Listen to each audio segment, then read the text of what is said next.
everyone, and welcome back to my Building Our Dream Home in Jamaica series. Thank you so much for tuning in, and if it's your first time here, make sure to subscribe because every week I post a video about me and my husband building our dream home in Jamaica. Now, let me give you some backstory. So this house again is 7 bedrooms, and guys, I know a lot of you are like, people don't build these big homes anymore. Why are you building a 7-bedroom house? Guys, we never meant for the home to be that big. Me and Jerome never got up and said, you know what, we really feel like we need a 7-bedroom home. No, that is not what the plan was. The plan was for the house to be 4 bedrooms. 2 bedrooms on the bottom floor, 2 bedrooms upstairs. That was the plan. But what happened was, when we did the building plan, our architect or draftsman told my husband, the way that the land slopes, you can have a basement. And my husband said, no, the land does not slope, the land is flat. So therefore we won't have a basement. So the man said, all right, you are the client, right? If you say the land doesn't slope, even though I know the land slopes, then that's fine. And so what the architect had was like a step up to go into like the back door. And so when our contractor started lining up the property and started lining it up to dig the foundation, he realized that, okay, actually there is a slope of the land, so therefore you can get a 3-bedroom basement. So that is why the house is now 7 bedrooms, because we have 4 bedrooms upstairs, which is what we planned for, and then we have the additional 3-bedroom split level self-contained basement, as we call it here in America. So guys, somebody commented on one of my videos and said 7 bedrooms, you love maintenance. No, sir, that is not what we planned. We did not plan to have 7 bedrooms, but it is what it is. We now have 7 bedrooms. And so we decided that we're going to focus solely on the basement, because our plan is finish the 3-bedroom basement, and then we're going to move in, because our plan is to leave America and move to Jamaica, move into the 3-bedroom basement, and then continue with upstairs. And so we never planned for it, but I'm happy that we're going to get this additional 3-bedroom self-contained unit, because I'm looking at it long term and I'm saying, all right, well, if it's totally blocked off and it has its own entrance, right, we can either use that 3-bedroom as an Airbnb, we can use it as a long-term rental, we can use it for family, as in if Jerome's mother comes to live with us and she wants her own space, or we can use it in the future when me and Jerome get older and we cannot walk up to the master bedroom on the 2nd floor anymore. We can always live in the basement, and our kids or grandkids or whoever can live upstairs. So there's many different uses that we can use this basement for. So although we didn't plan for it, I'm glad that we have it. So that is why the house is 7 bedrooms, okay? And so if you've been following along with our Building Our Dream Home in Jamaica series, you know that we have been working on this house consistently for the last couple of weeks, and I'm excited to share with you where we are now with the building. So as you guys know, we were in Jamaica for about 3 weeks in April, right? And so what we did then, and you guys have seen the videos if you haven't checked them out, but we cast the bottom of the water tank, because we already did the steel when we were not in Jamaica. So we cast the bottom of the water tank. We cleaned the land because it grew up a lot, you know, the vegetation. So we cleared that all out, burned what we could burn, you know, used a machete to clean up around the property. We threw stones until my hands are still bust from throwing so much stones into the foundation because the tractor couldn't reach these areas. So we threw stones and boulders into the foundation and the dump that we had paid for prior, and then we started laying blocks for the water tank. So that's where we were when we left Jamaica, right? We had done all of those things. And since we've been back, we have done a lot. And I'm going to share that with you now.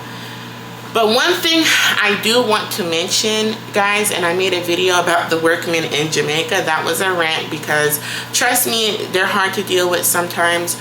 We had to get some new workmen, right?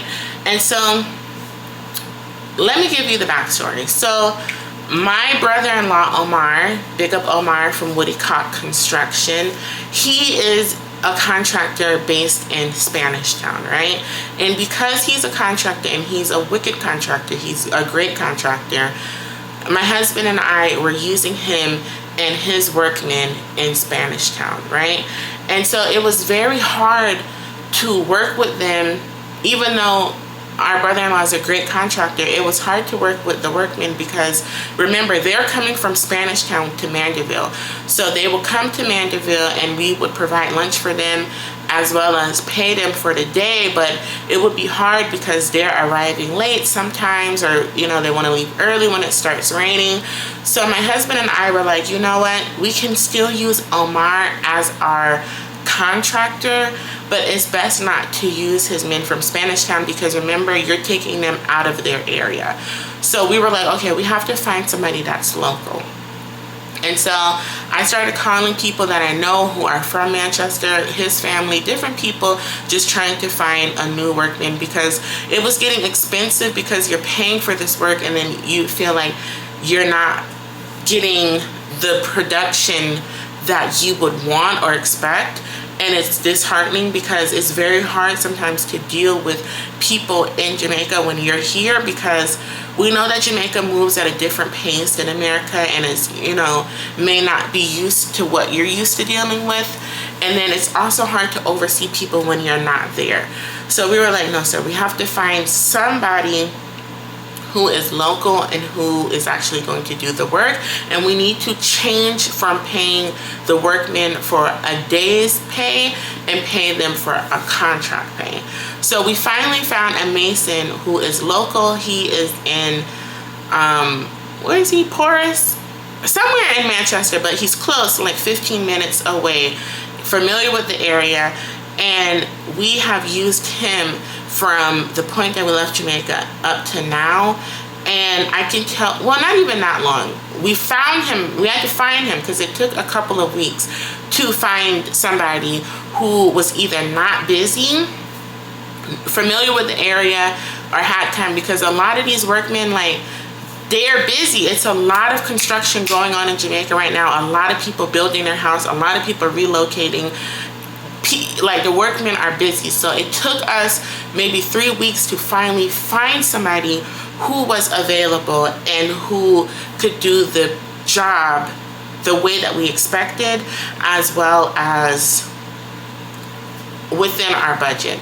So again, we found a workman. He's local, and I'm telling you guys, within 3 days he got us to where we are now. So where we are now, and I'm going to put it on the screen somewhere, is that he ran out all of the 6-inch blocks that we need to get to Lintel and belting. So that was around 446-inch blocks that he ran out in the span of 2 days, guys. 2 days! This man ran out 446-inch blocks. So now on the building, we are ready for lintel belting and the columns. And I know a lot of people are like, you cannot run up the blocks without doing the columns at the same time. But I spoke with the mason and he said it's okay to do the columns at a later date because the basement is not very high. It's not 15 feet, 12 feet high. So it's okay for you to do the columns at another time, but you have to do the columns next, right? So he ran out 446-inch blocks. He also ran out 258-inch blocks, and the 8-inch blocks are for the water tank.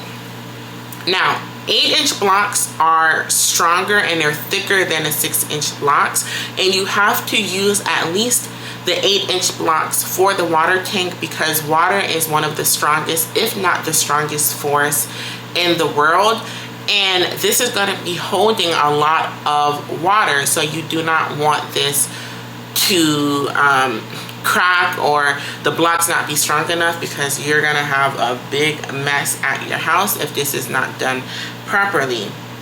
And we need more blocks. So we ran out 250 8-inch blocks so far, and then the guys from Spanish Town, they ran out 78 blocks, and now we need 150 more 8-inch blocks for the water tank, and they're going to be doing that today. We also filled the block pockets of all the blocks that this mason ran, the 440 plus for the water tank, and he explained to us that you have to really fill the block pockets for the water tank extra good, because again, water, right? You do not want anything to happen. And then we bought 20 bags of cement for the blocks that he ran, plus filling the block pockets, and we need to buy 15 more. Guys, I already made a video about how hard it is to find cement in Jamaica right now, and I've heard varying reasons why. Someone in Jamaica told me they have the cement but they don't have the bags for them. Somebody else told me it's because one of the products or the materials that they use in the cement is short because of the war in Iran. Somebody said you can buy the big 1,000-pound cement, but you have to have something, a drum to put it in. I've heard so many different things, and I really don't know the reason why cement is so short, but cement is short. And usually we pay around $1,500 for a bag of cement. Then it went up to $1,800. Now it's at $2,000 for one bag of cement. But we needed the cement, and we finally found one place that had the cement that we could buy it. And Jerome hurried up and sent the money to the truck man because he was like, I need that cement. And now we need another 15 bags. So later on, when I finish this video, I'm going to call around to the different hardwares in Mandeville. And if you guys know somewhere that has it, please comment down below, because we're actively building and it's very hard to find cement, and we're going to need the cement for the columns. So please help your girl out. And so now, again, what's next today, what they're going to finish is they're going to finish running out the blocks for the water tank. And then well, he's not our contractor, but the mason is then going to use thin set in the water tank, because he said it acts as a barrier for the water and a protectant. So it just makes sure that the water tank, again, is not prone to any hairline cracks or anything that can break it, and then you have a pool in your backyard. So that is where we are. And the next thing that we're going to be doing is the columns. But because the columns are very expensive, we are going to either have Jerome's other brother come and do the columns, buy the board and make him do the columns, or save up some money to do some of the columns.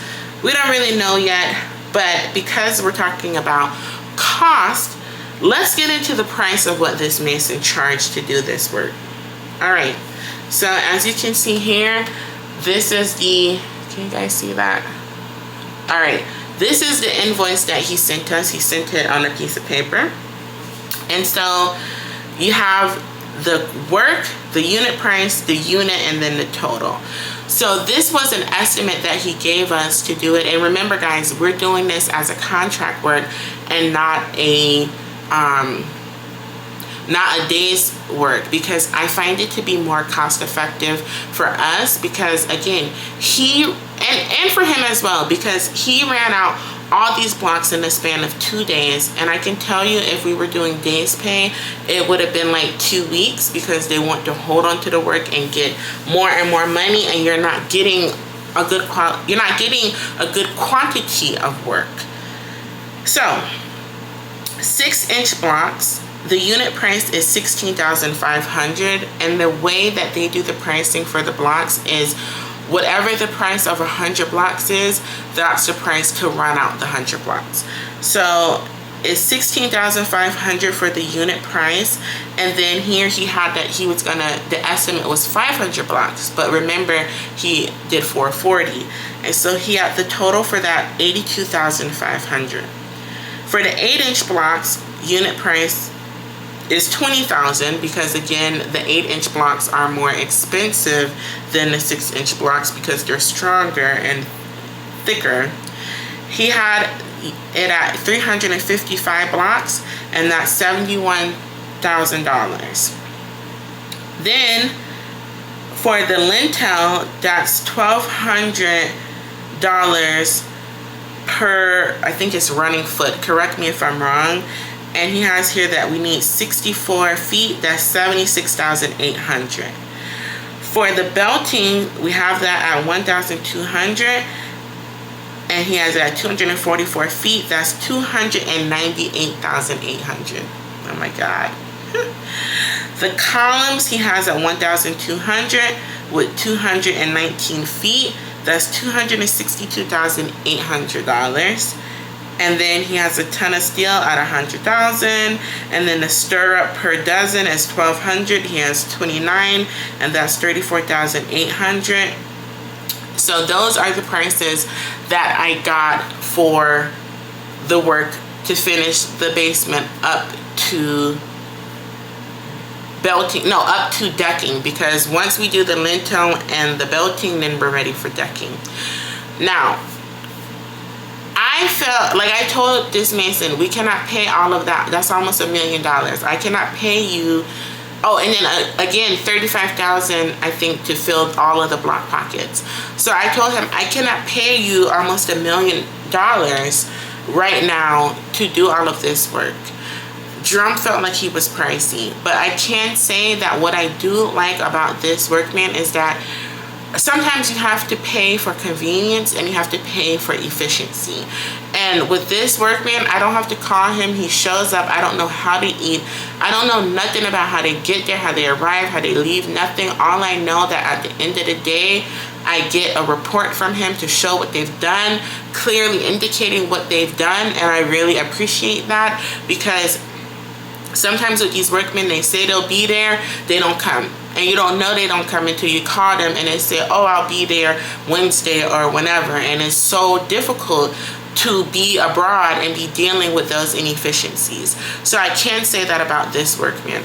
So he told me, all right, I understand you cannot pay all at one time, so here's what we can do. Let's work in stages. So I'll run the blocks, you save up some money, we can do the columns. Jerome is saying, all right, my brother can do the columns. All right, then that's just what we have to work with, because again, we don't have all this money because we're currently renovating here as well. So Jerome said his brother would do the columns. All right. And then while he's doing the columns, then we can save and say, all right, then we know we have the lintel after that. We have the belting. How is that going to go?